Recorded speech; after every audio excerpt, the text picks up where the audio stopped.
And then the other point you brought up earlier, where it was like that concept of like, control over your emotions and like whether you have control over your emotions or your emotions control you, right?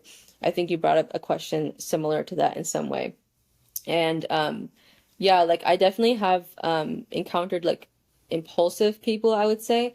And the way that I kind of characterize it, at least in my head, is like it's not that I don't have as powerful of emotions as they do, because I think sometimes like that can be mistaken for like emotional sensitivity or emotional intelligence, where it's like, no, like I have really experienced that as well, like strong, intense feelings.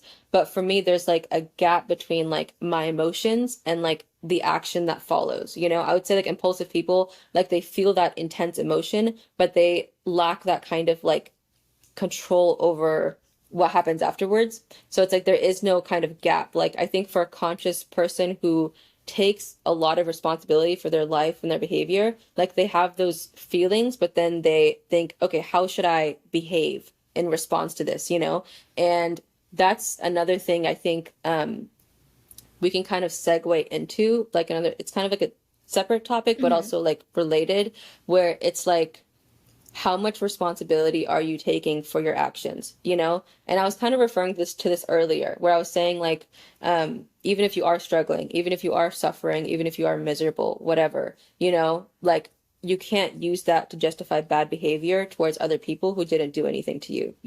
Like, and that's kind of what it's about. It's like what justifies your behavior. And for me, it's like I have to view myself at all times as someone who has complete control over my actions, because that means that I take complete responsibility for everything that I do, and I'm completely accountable for everything that I do.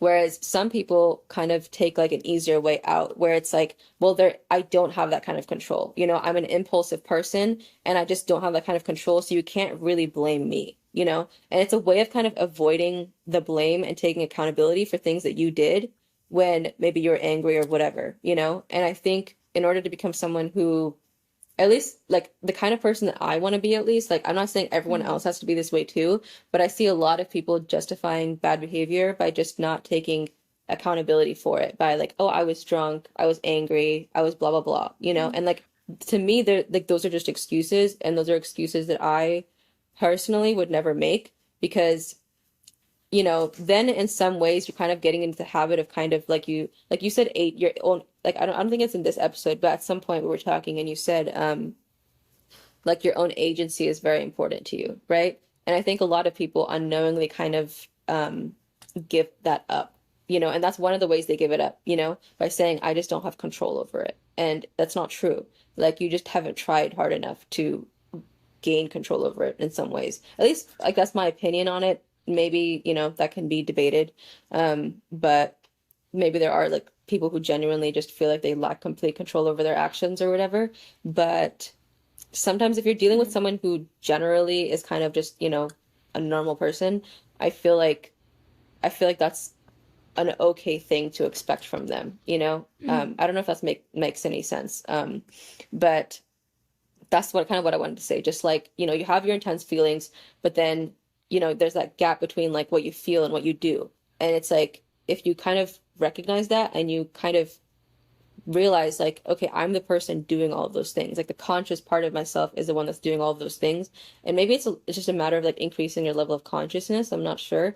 But yeah, I would say that's probably one way to gain a little bit more control of your emotions. Like I don't Hmm. try to control my emotions. I let myself feel everything that I'm feeling. And just because I don't express it, like it doesn't mean that I don't feel things as strongly as the person who throws a tantrum. I think that can also kind of be like a misinterpretation maybe. Yeah. Like I see people make that mistake a lot too, where it's like they think that I don't have feelings or I don't have emotions because I don't always express them.